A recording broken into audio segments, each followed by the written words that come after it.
These two guys have Minnesota sports flowing in their veins. Mackie and Judd on SKOR North and SKORNorth.com.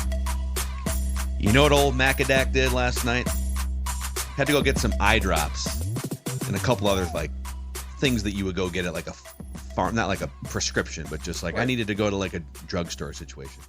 Allergies? And Allergies? Yeah. Allergies? Yeah. Yeah. There's like pollen and stuff, and I just get I get dry eyes. So I'm like a chapstick and eye drops are.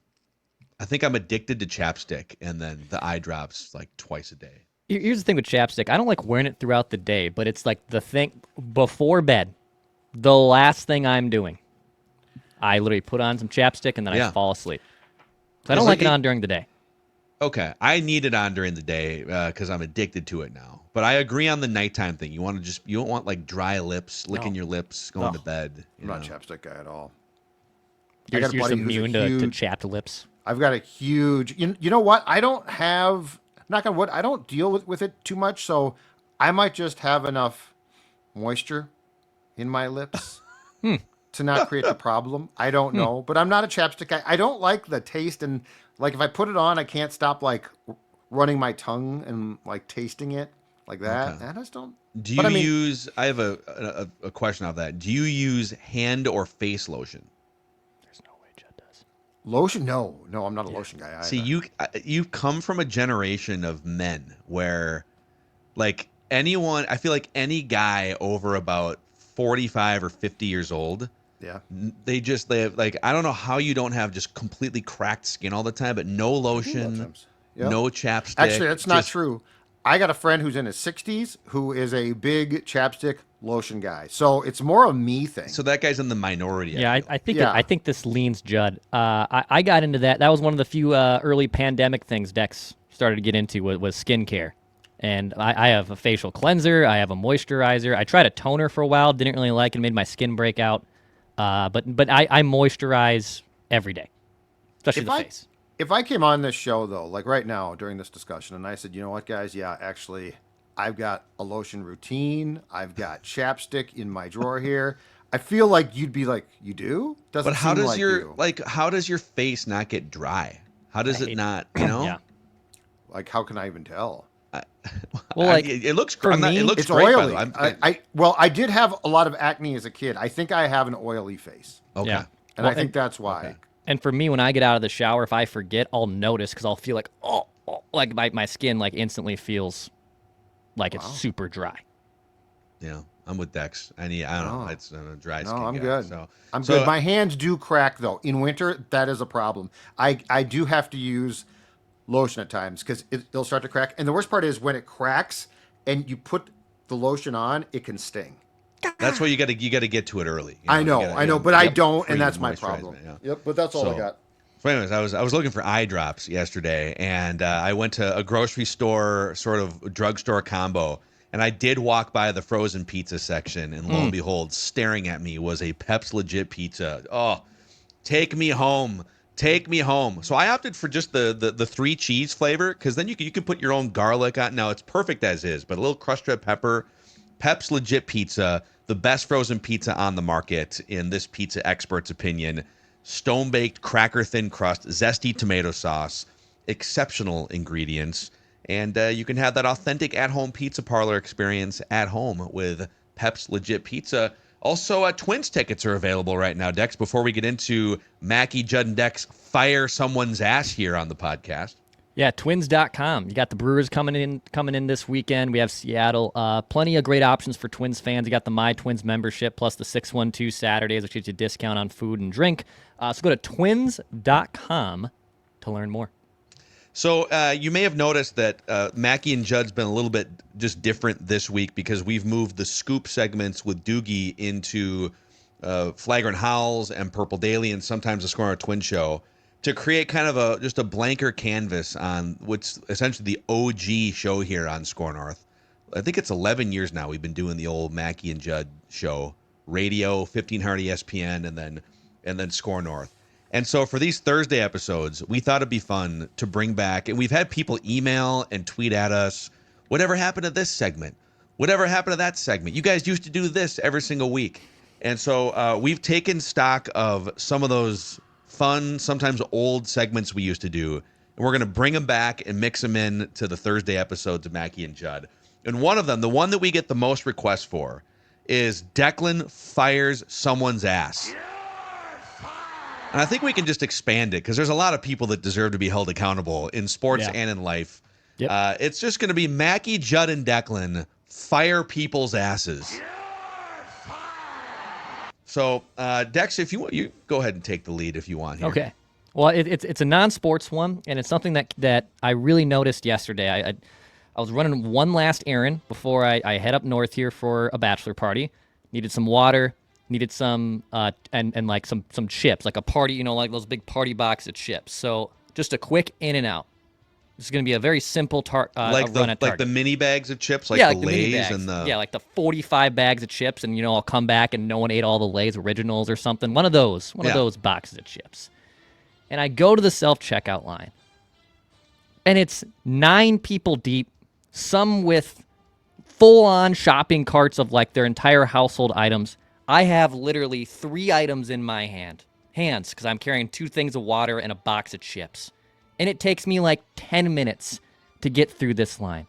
So I am firing everyone who either doesn't manage the self-checkout line appropriately, or B, if you are someone that is going through the self-checkout lane with 50,000 items, you have to go wait in the regular lane. And look, staffing, and I get that there's a little bit more than this of just me saying this black and white, but this should not take me 10 minutes to get through with 3 items that are in my hand. So I'm firing the people who are managing these, and I'm also semi-firing the people who are deciding to use everything in the self-checkout lane. It does feel like when you go to the self-checkout lanes, and I get why they exist, because it's cheaper to operate them. Sometimes it's quicker, more convenient for the customers. But there's always someone who's supposed to be there and kind of monitoring and helping. And it always feels like that person is either spread way too thin because they're also doing a million other things, or they're paying zero attention to what's going on. Like, the computer will crap out and it'll tell you that you must talk to a service member to unlock it. And then they're, over there talking to Carl at the Starbucks across the hallway. But this used to be like back in Judd's day, the options used to be the regular grocery lines, and there was like 12 of them. And then there was 1 or 2 lanes for 10 items or less. And that was kind of an honor system. They would never if you brought 12 things, they would never stop at the 10th one and say, sorry, you can't, you got to choose. Right. But I feel like we've kind of lost that middle ground. But right? Like the express lane where it's 10 items or less. But because we're probably 5 years away from cashiers being gone for the most part altogether. So I feel like the express lane for the self-checkout is coming next. Yeah, if you're going to bring 100 things over to the self-checkout, whatever. But if I'm just in and out with, 3 things like old Dex here. And then it'll start fistfights because someone will cheat and have like 20 things, and someone behind them will have 8 like Declan, and they'll melt down, and we'll get fistfights in Target, which I look forward to. Yeah, it is fun. I like watching those viral videos. By the way, Judd sent us a viral video of Adrian Peterson getting into a fist fight at a poker game, like a least home surprising game. thing of all time, considering how much time that he spent at the Canterbury poker tables. Is this like a casino, or is this oh my gosh, dude, in Houston? Yeah, there's definitely like slot machines around. It's sad, man. It's sad. This path for him just sucks. It's literally Peterson and some other guy while people just watch boxing each other. Yep. Yeah. I would Peterson, not, by the way, I don't like other guys' chances there. Well, Peterson, didn't he do a fight was against Le'Veon Bell? Yeah. But I mean, that guy, I would be like, Mr. Peterson, whatever you want. Whatever you want, Mr. Peterson. The average Joe Schmo is going to be in a disadvantage against Adrian Peterson. But it is sad. As a guy that used to frequent the Canterbury tables back in the day, during the Adrian Peterson era, I can tell you, Adrian, not a great poker player. No. Had a lot of money and would splash around, but not a great poker. I guess he was there a lot of times, like at 3 a.m. Yeah. Like sometimes that's the best time to go. It's the best time to play. A little quieter. People are drunk. You can take advantage. Unless he was one of the drunk ones. I don't know what his situation was. But, okay. So we touched on this on Flagrant Howls. If you want like the full Timberwolves deep dive, and also the new Flagrant Howls YouTube channel. Cheap plug. YouTube.com/@FlagrantHowls. So I'm told, Insider Macadac here, that the Timberwolves sale, so it's going through these processes, and A-Rod and Lori met with like NBA league people and like the finance people, and then they also had interviews with like other NBA owners, just kind of a last little vetting process. And then the official vote where they need 75% approval from the other owners is going to happen either by the end of this week. It's Thursday here, so either this week or early next week is what my information is. So it's going to sell for $1.5 billion after a 4-year process. $1.5 billion.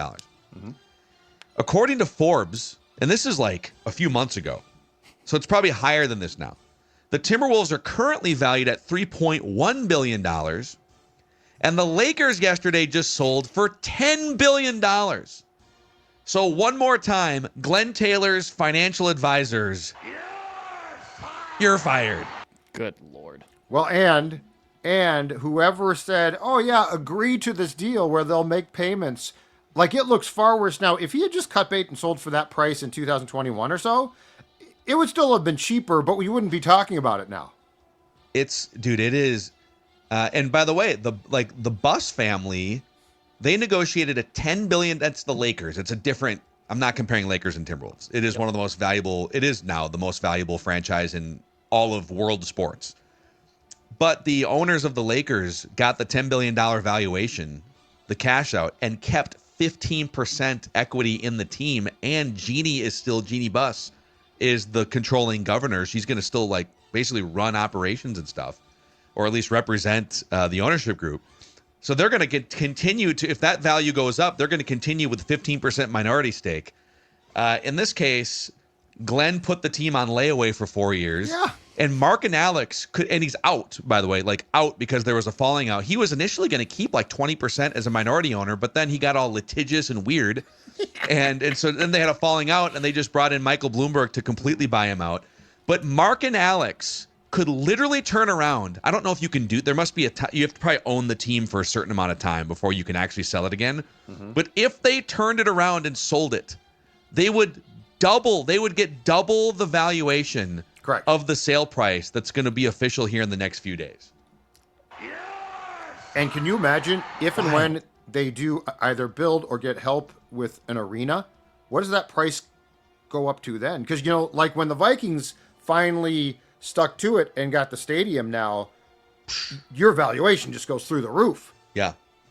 So yeah, it's and it's still even crazy. At a $3 billion valuation, according to Forbes, it's only 28th in the league. So the Grizzlies and the Pelicans are slightly below the $3.1 billion valuation. At the top of that, you've got, the Lakers were like a $7 billion valuation, sold for 10. The Warriors are a $9 billion valuation. It is Celtics just got sold, right? Yeah, for 6.5 or 6.1. They probably want a second bite at that apple now.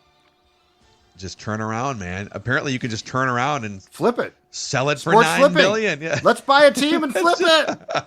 Judd brings up, we brought up the fact of like, hey, you guys don't moisturize enough, like as a generation. Old men and their financial advisors and their buddies, I bet Glenn has had the same crew doing that for 30 years, and there's been, I'm going to make a huge assumption here, next to no like youth or even like someone in their 30s or 40s that have come in and been like, I think dude. Ethan Caston's been a huge, like, I think Ethan, when you're like the CEO of the Timberwolves, you're also like the CEO of Glen Taylor, age 80 something Glen Taylor. So I think Ethan's been a part of that. I don't know, like, if he makes this transition with the new ownership group, but someone did tell Glenn to buy a newspaper, so I might fire those people as well. Just all of his advisors, his media advisors. Is there a better gig right now than consultant/advisor, though? oh, consultant's the dream job. You get to tell people how to do but their... like the Twins and then have if they this don't firm- do the thing that you, so they're going to pay you to give them matter. advice. Yeah. And then if they don't take your advice, you're not held accountable. Correct. Other phenomenal. than like maybe they don't pay you But you again put to them give on your advice. resume as far as, hey, I advised, consulted for these people. Like the Twins right now have a consult. They have a point company in New York, right? Working on their sale. What are they doing? Yeah.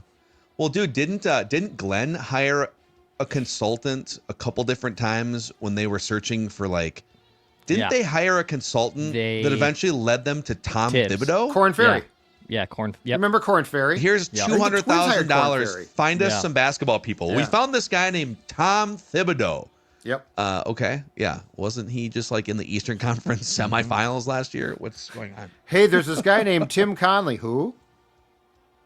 Yeah. Well, that's a whole nother. And that wasn't Corn Ferry. That was just A-Rod and Laurie are like, hey, You know what's funny about that backstory is, so Mark and Alex came in and they were pie in the sky. I mean, Laurie is literally one of his startups was build a new city, essentially, this Tolosa or whatever it is. Yeah. So he's a huge thinker and entrepreneur. Yep. And A-Rod is he wants to win championships and whatever. And so they said to the C-level leaders under Glen Taylor, hey, literally get us a list of 5 or 6 the top presidents of basketball operations. And don't worry about it being too high of a shot for us. Just get us that list. Right. And it included Pat Riley. I remember this. It included, I think maybe Bob Myers was on that list. He was. And then Tim Connolly obviously was on that list as well. And I think they shot their shot with Pat Riley. So that list gets handed over and they, what the hell, let's get shot down by Pat Riley.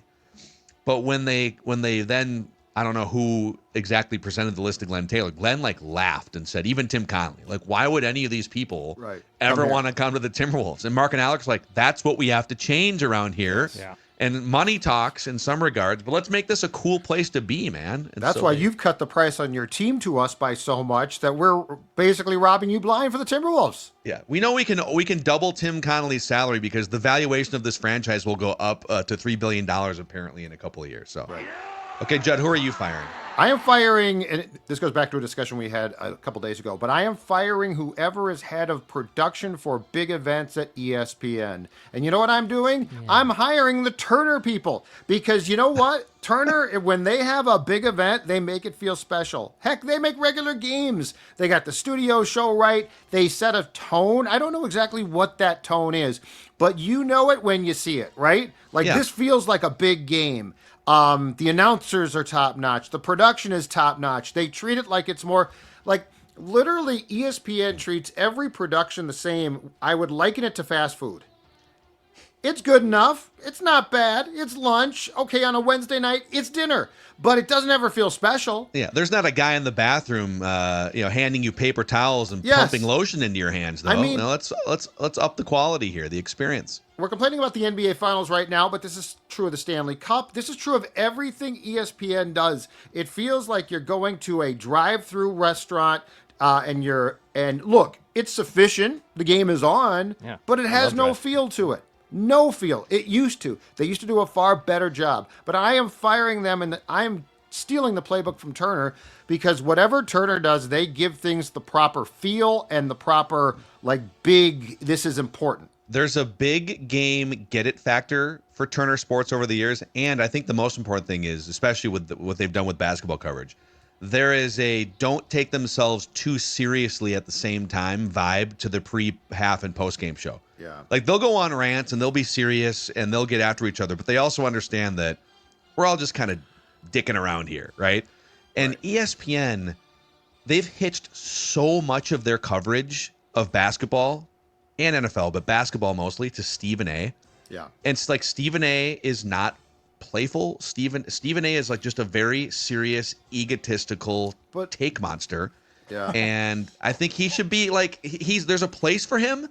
He's obviously super talented and multi-talented and is the highest paid sports talking head in the country. So respect for that. But it's just it needs more of an Ernie Johnson, Charles Barkley sort of a fun. And then their in-game, though. Their in-game stuff is the same way. It just feels like they make the NBA Finals feel like it's November. Yeah, and they just don't have, and you can't be changing announcers all the time, or it's Van Gundy and Mark Jackson for 8 years. Oh, they're fired. Now we're just going to present 2 new people. Stephen A. too. Whoever decided that Stephen A. is a primetime player, he is great daytime, in my opinion. He is really good daytime programming. Yes. But this whole embrace debate, or I don't know what they call it now, on like the pre or No, they post. eliminated the debate aspect. It was like, 'cause Yeah. he didn't. Yeah, He you're wanted to right. bring in rotating people so Well, that even it like wasn't. Max. He didn't want 50-50 footing. It's Yeah, you're my right. show, and then we'll argue and spar, but Right. it is my show. It's And not that's for First Take. I'm fine with that. I'll watch that sometimes. But at night, like, I don't want to hear Bob Myers being told he's wrong. I want to hear why Bob Myers, who was a very brilliant executive, thinks something, and you don't have to shoot him down. And Perk is also a daytime guy. I feel like Perk on the set, like, again, he's trying to give you takes. And I don't know that the pre and post is a place for like those hardcore takes. Anyway, you're fired. I'll replace you. You're Fine. fine. Pay Burt me Magnus? $800,000. Who I'm trying to think of who exactly over there. Even know. You know, fire. Okay, I have a random season recall question or two. We're gonna bring back random season recall here. 2008 Vikings, no cheating, because I'm gonna quiz you guys on something. Because the 08 Viking. Well, speaking of Adrian Peterson, the 08 Vikings. No cheating? Because I've been cheating the whole time on all of these. I mean, the randoms. I For just this do nothing particular with one. Okay. Yeah, I think that because we talked about those weird Lions games from that season where the Lions didn't win a game but almost beat the Vikings twice. Yep. But a shout out to MSP Plumbing, Heating, and Air Conditioning here, Judley. Yep. You know what? It's getting hot now. It's serious. Summer's coming. I swear it. And that means that it's going to be hot and sticky. And that means that you want to make sure that your AC is functioning perfectly, doing what it should. And have I got a deal for you? Book a $49 AC tune-up, and you're going to get a BOGO air quality bundle, which means a pristine electronic air cleaner and a UV light for the price of one. You are going to make sure that AC is working perfectly. Also, MSP partnering with the Open Door, which is a hunger relief organization, providing food to more than 20,000 people a month. MSP will be collecting brown paper bags during their HVAC and plumbing calls. So if you've got some, certainly give those to the folks. But the most important thing is you are going to get great service. How are you going to get it? By making a simple phone call. 651-615-4292 or call MSP.com. Call MSP.com, helping the community and you. Also, shout out to a North American banking company, 6 locations in the Twin Cities. It's a Minnesota-based banking company since 1998.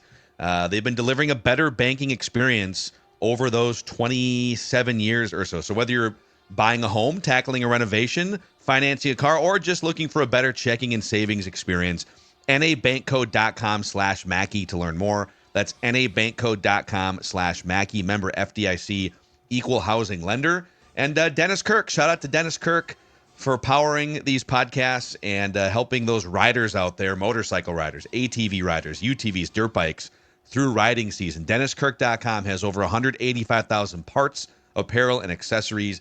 They offer same-day shipping and free shipping on orders over $89. Go to DennisKirk.com to find out more. Okay, boys, it's time for Random Season Recall. Yep. An oldie but a goodie here on Mackie and Judd, where I will ask you a couple of hard-hitting questions or quiz questions about a random Minnesota sports season and see what you guys remember. The 2008 Vikings. You guys can work together on this. See if you can collaborate here. Okay. The 2008 Minnesota Vikings. This came up earlier in the week when we were talking about that crappy Lions team that lost every game in 08. It was one of the Write That Down episodes. And the Vikings were trailing the Lions 3-2 at halftime of one of those games and had to come back and win 12-10. And then they were losing in the fourth quarter of the other one, but they narrowly avoided defeat against a winless Lions team. So 13 different Vikings players in 2008 caught at least one pass. Okay. How many of those 13 can you guys team up to name? Okay. I'll give you guys a combined 3 incorrect guesses. Okay. So, Dex, let's start out in the backfield because Chester Taylor clearly caught passes. Adrian caught passes. Bernard Berrien caught passes. Sidney Rice. 1 for 99. Yep. Sidney Rice. Yep. That's 4. Bobby Wade still there? I think he was. I think you're right. Bobby Wade? Is that a final Yes. definitive final Bobby guess. Wade? Yes. Yep. Bobby Wade actually led Bobby the Wade team, was- 53 catches. Yeah. Bobby Wade was. He wasn't flashy, but he actually served a purpose at the So time. we got 5. Who were the tight ends? What tight ends were we working with? Was Shank? When did Shank come in? Did Shank come in? Yeah, because he came in as a free He agent. was there from the before Giants. Favre. He was there before. He Favre. was, yeah. Shanko. So, Shanko. Kleinsusser still there? Oh boy, I think he was. But He was, yeah. Jimmy Kleinsusser. Pass? Wow, this is great. You guys you have 7. You have 6 to go. You have not used any of your incorrect answers yet. Okay. Was there another tight end? Oh, you know who might have been there tight end wise? Jeff Dugan. Dukes. Dugs. So Jeff Dugan caught 2 passes for 12 yards. One of them was a first down, a 9-yard first down reception. Okay. All right. Who was? Wait. How long was Tony Richardson there, Dex? He was there very brief. He blocked for AP. He blocked for AP in 07. Did he leave right after that? And was it who was the fullback? If so, He went. I know Thomas Jones. He blocked for, I think, with the Jets, and I think I had Thomas Jones in fantasy that year. okay. I think he might have been gone. I think T. Rich might have been gone. I think I'll T. just Rich write was him down to 06, remember. 07. Yeah. But I'm thinking who replaced T. Rich as the fullback? Tahi? Or Right. who? Well, Tahi was in the huddle in 09. Yeah, no, but hold on a second. Who was Thomas DePay? Thomas DePay. Thomas DePay. Oh, no. Do not. That's not an official guess because he was on the Eagles team, I think, that beat the Vikings that year in 2008 in the playoffs. I think he was. He came from the Eagles. I don't remember. He came him. from the Eagles? When did he...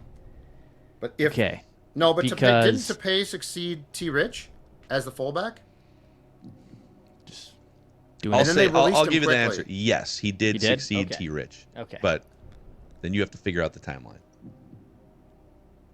Then I would say he was probably in purple now, Okay. if that's the case. Thomas DePay. Thomas DePay caught 1 pass.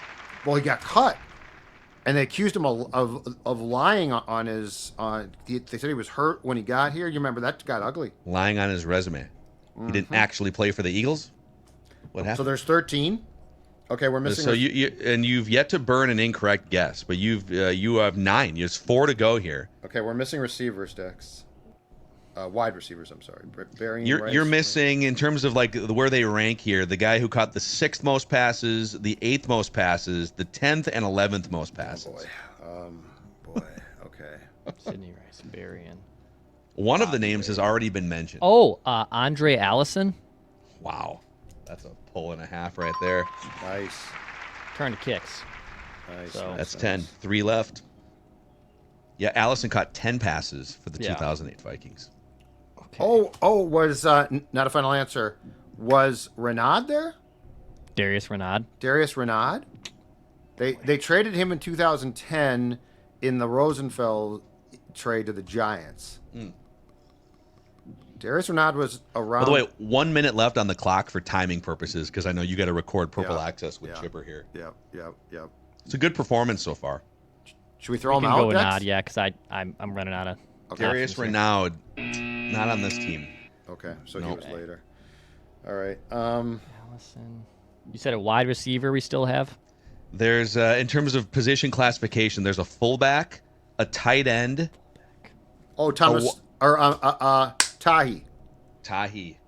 Tahi is So correct. Tahi came. I bet Tahi came in after Tapei was jettisoned. There's a tight end and a receiver. The Tight end, the eh? tight end caught 5 passes. The receiver caught 3. Hold on. Judd, so- was John Carlson here, or was that later? No, that's later. Way later. So hold on a second. So we got so as far as the tight ends go, Phil, we've got Kleinsasser was still here. Yeah. Shank was here. Dukes, Jeff Dugan.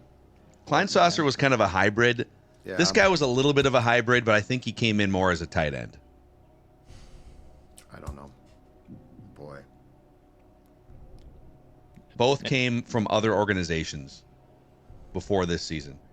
Because we're at timing. Can you give us initials? Sure. Well, I'll say one of the guys came from the Patriots. The other guy came from the Packers.